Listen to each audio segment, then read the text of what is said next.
இன்றைக்கி எண்ணெய் கத்திரிக்காய் குழம்பு செய்ய போகிறோம். அதுக்கு தேவையான பொருட்கள் பார்க்கலாம். இப்போ வாங்க.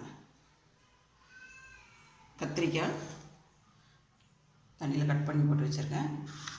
வெங்காயம் 1 கப், தேங்காய் 1 கப், குழம்பு மிளகாத்தூள், கொத்தமல்லி 1/2 டீஸ்பூன், மிளகு சீரகம், பட்டை லவங்கம், சோம்பு கசகசா, ஒரு பூண்டு ஒரு பூண்டை உரிச்சு எடுத்துக்கோங்க பல், 2 தக்காளி, இஞ்சி பூண்டு பேஸ்ட்டு, கொத்தமல்லி கருவேப்பிலை, ஆயில்.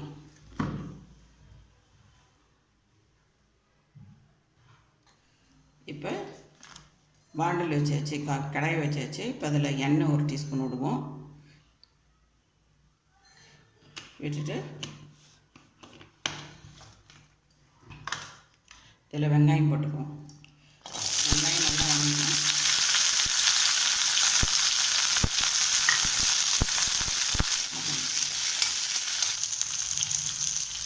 வெங்காயம் போட்டாச்சு. இப்போ பூண்டு,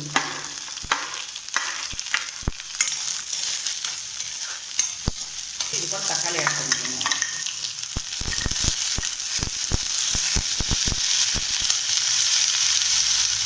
வெங்காயம், பூண்டு, தக்காளி நல்லா வதங்கினோடனே ஆஃப் பண்ணிடுங்க.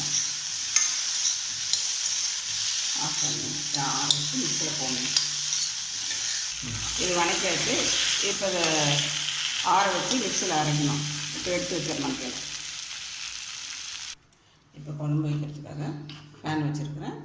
இப்போ பேனில் கொஞ்சம் எண்ணெய் தாராளமாக ஊற்றுவோம். ஏன்னா இது பேர் எண்ணெய் கத்திரிக்காய் குழம்பு. எண்ணெய் கொஞ்சம் நல்லா தாராளமாக ஊற்றிக்கோங்க. எண்ணெய் நிறைய பிடிக்கும், ஆயில் நிறைய விரும்புகிறவங்க ஆயில் நிறைய விட்டுக்கலாம். பட் இது எண்ணெய் கத்திரிக்காய் குழம்புனாலும் கொஞ்சம் ஆயில் தேவைப்படும்.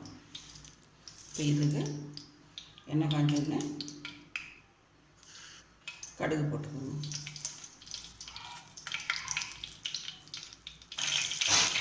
கடுகு போட்டு வச்சு சிம்மில் வச்சுக்கணும். சிம்மில் வச்சுட்டு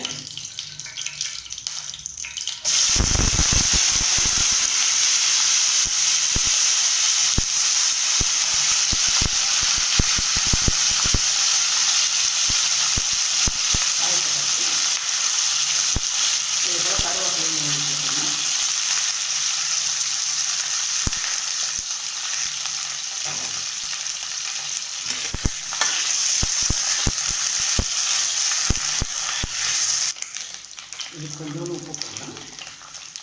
காயில் சேர்க்கணும். இது இப்படியே வதங்கிருக்கோம். நம்ம போய் இது தேவையான கூட்டு வந்து மசாலா அரைச்சிட்டு வந்துடலாம். இது இப்படி சிம்மிலே அப்படி காயில் நல்லா எண்ணெயிலே வதங்கட்டும்.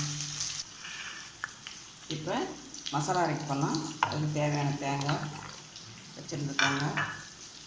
அது மிளகு தூள், கொத்தமல்லி தூள், மிளகு சீரகம், சோம்பு கசகசா, பட்டை லவங்கம் இதெல்லாம் போட்டு இப்போ மிக்சியில் அரைச்சி வந்துடலாம். தேங்காய் மசாலா பொருள்லாம் போட்டு அரைச்சிட்டோம். இப்போ இது கூட வதக்கி வச்சு வெங்காயம் தக்காளி போட்டு அரைச்சி எடுத்துக்கணும்.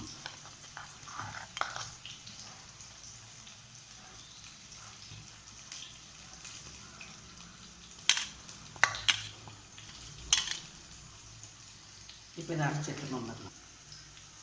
இப்போ மசாலாலாம் அரைச்சி ஆகிடுச்சு. இப்போ கத்திரிக்காய் இன்னும் கொஞ்சம் நேரம் வதங்கணும். நல்லா வதங்கினா தான் டேஸ்ட். எண்ணெயிலே வதங்கணும் தான் இந்த குழம்பு ரொம்ப டேஸ்ட்டாக இருக்கும். இன்னும் ஒரு 5 நிமிஷம் வதங்கணும் நல்லா. இது கூட இஞ்சி பூண்டு பேஸ்ட்டும் போடணும். ஒரு டீஸ்பூன் இஞ்சி பூண்டு.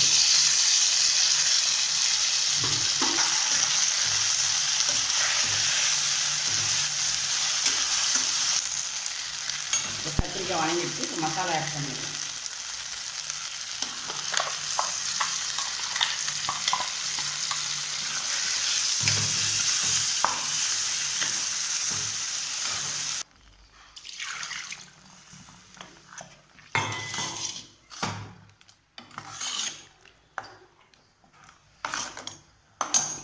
இதுக்கு கொஞ்சம் மஞ்சள் தூள் போடணும். இதுக்கு மஞ்சள் தூள். குழம்பு கெட்டியாக வேணும்னு நினைக்கிறவங்க கொஞ்சம் தண்ணி கம்மியாக ஊற்றிக்கலாம். சில பேருக்கு லிக்விட் இருந்தால் தான் பிடிக்கும்னா கொஞ்சம் லிக்விட் பண்ணிக்கலாம்.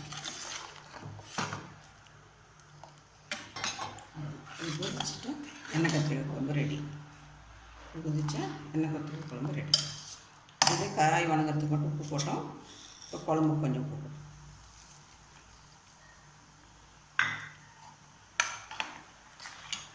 ஒரு 10 நிமிஷம் கொதிக்கணும். நல்லா கொதிச்சு எண்ணெய் கத்திரிக்காய் குழம்பு ரெடி.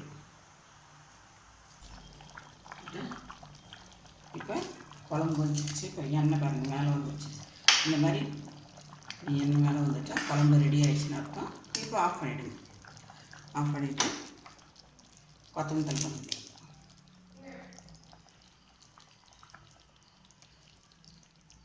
இப்போ எண்ணெய் கத்திரிக்காய் குழம்பு ரெடி. இது ஒரு பவுலில் ட்ரான்ஸ்ஃபர் பண்ணிக்கலாம். இப்போ எண்ணெய் கத்திரிக்காய் குழம்பு ரெடி. இது சாதத்துக்கு நல்லாயிருக்கும், இட்லிக்கு, தோசைக்கு எல்லாத்துக்கும் நல்லாயிருக்கும். நீங்கள் செஞ்சு சாப்பிட்டு பார்த்து சொல்லுங்கள். நன்றி, வணக்கம்.